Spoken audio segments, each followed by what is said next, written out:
Problem number 25. No, because we got to hurry up and get started on our work. Problem 25 is the lower half. So, problem number 25 wants us to find the lower half of the parabola x. Can you guys see that on the screen? Okay. Parabola is equal to y squared. Okay. So we want the lower half of this parabola. So now, this is a sideways parabola because it's on the screen. It's just the sun shining on it.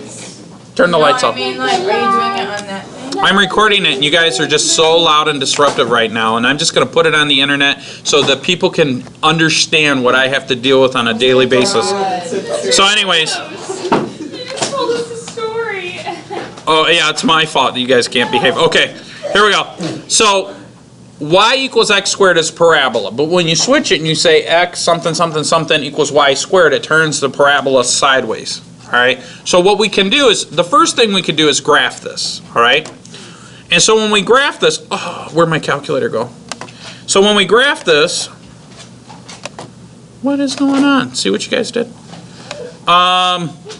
When you graph this, I need to remember we got to switch back and forth. So luckily I was doing pre-calculus last hour and I'm in function mode. So I'm going to graph, oh wait, I can't graph that the way it is, can I? No, I can't. So what do I need to do to graph that on my calculator first? Maybe y equals the square root of x minus 1. Yeah. So what we'll do is we'll just take the square root of both sides, right? And then I can get my Cartesian functions. So if I take the square root of both sides, I get plus and minus the square root of x minus 1 is equal to y. And so to graph that, I'm going to have to do two functions. So I come in here and I'm going to say the principal root of x minus 1. All right, that gives me the top half. And then I'm going to do negative of that, square root of x minus 1. And that should give me the lower half, right? Oops. And so I'm going to graph that. Okay, so that's what I'm looking at. Now we just want the lower half. So if I just want the lower half, bless you, if I just want the lower half, I could just get rid of that function there. And if I graph it, isn't that the lower half of the parabola? So that's really what I'm working with, right? What I'm really interested in is just y is equal to negative the square root of x minus 1. Okay? That's really what I'm interested in. That's what I'm working with. Now, what are they asking me to do in the question? So, let's see. It says we just need to write that as we need to go backwards now. We need to write that as the Cartesian coordinate. All right, so we're going to separate that into two Cartesian equations. Or not Cartesian, I said that wrong. Two parametric equations, right? So how could I do that? How could I do that? Well, we could do like a guess and check. So essentially when we look at this, what we want to do is I'm going to start with this.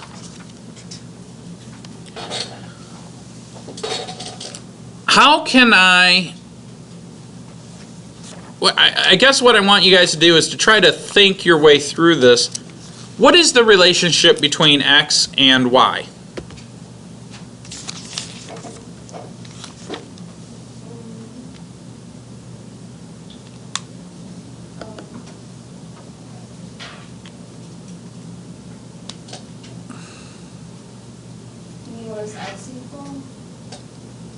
Yeah, well, no, just, this is more of a conceptual thing. Don't try to come up with the answer. Just think about that.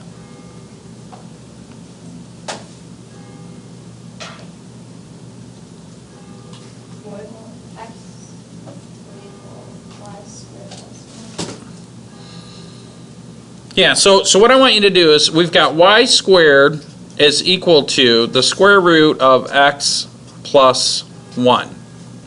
Now the lower half of that is y is equal to negative the square root of x minus 1. Why is the top one y squared? It's just y, right? Well, yeah, because this is our Cartesian. Well, you're allowed to just add a negative like that? Oh, No. We're focusing on this root because we are instructed specifically in the question from the textbook to only concern ourselves with the lower half, and by looking at the graph we figured out that the lower half is represented by the Cartesian equation y equals negative x minus 1, or the square root of negative x, or I'm sorry, negative square root of x minus 1. Okay, so now how can I wait, could you just like pull 2 points off of it and then plug it into the x equals blank plus at, y equals blank plus b? The truth is there's several ways you could do it, but let's do it. Let's make it easy. Let's make it easy. Let's make the assumption. Let's assume. Now this won't always work, but I want to show you something. Let's assume that y equals t. So if y equals t, then what does t have to equal? Negative square root of x minus 1. So if this is my parametric equation for y, how do I get the parametric equation for x? You do solve for x. If I solve for x on this side. Does that make sense? Let's try it.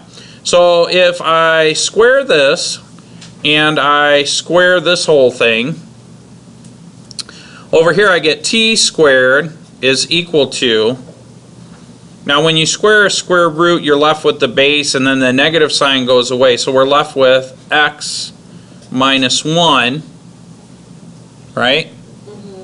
And then what we want to do is we want to solve for x, so if I move the 1 to the other side I really get t squared plus 1.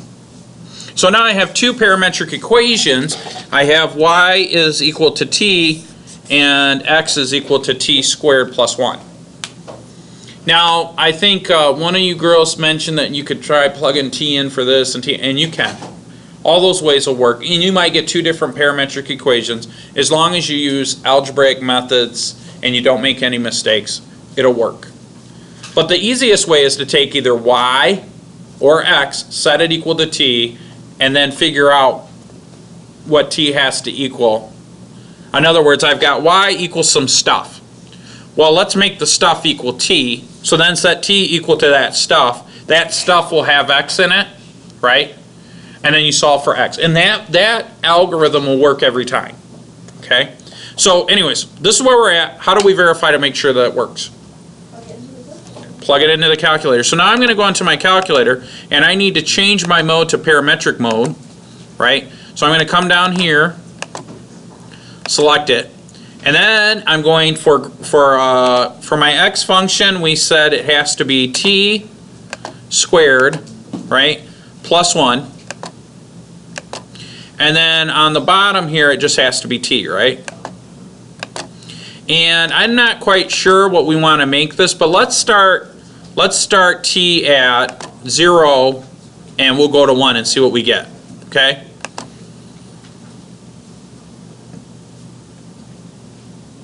Uh-oh, what do we get?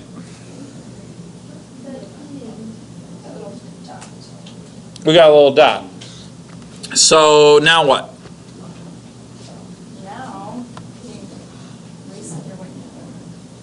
So, Yeah, we could reset our window. But the truth of the matter is we don't have a lot of values for t. So I think this is going to, I know algebraically this is the right answer.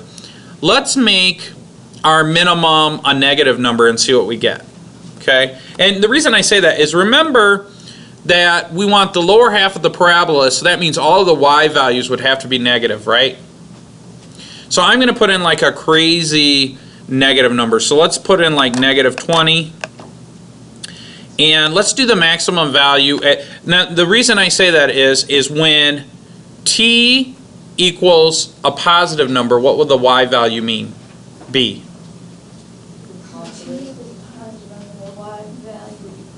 And that would put us in the upper half of the parabola, right? So the lowest value for t should be, or the maximum value, the way that we're doing it here, should be 0. Okay? And so now if we graph it, So how would we define what t should be? How would you guys go about doing that? First of all, is that the right answer? Yeah. Yeah. Okay. So now we need to define what we want our t to be. So the last step is t is, how do I write that?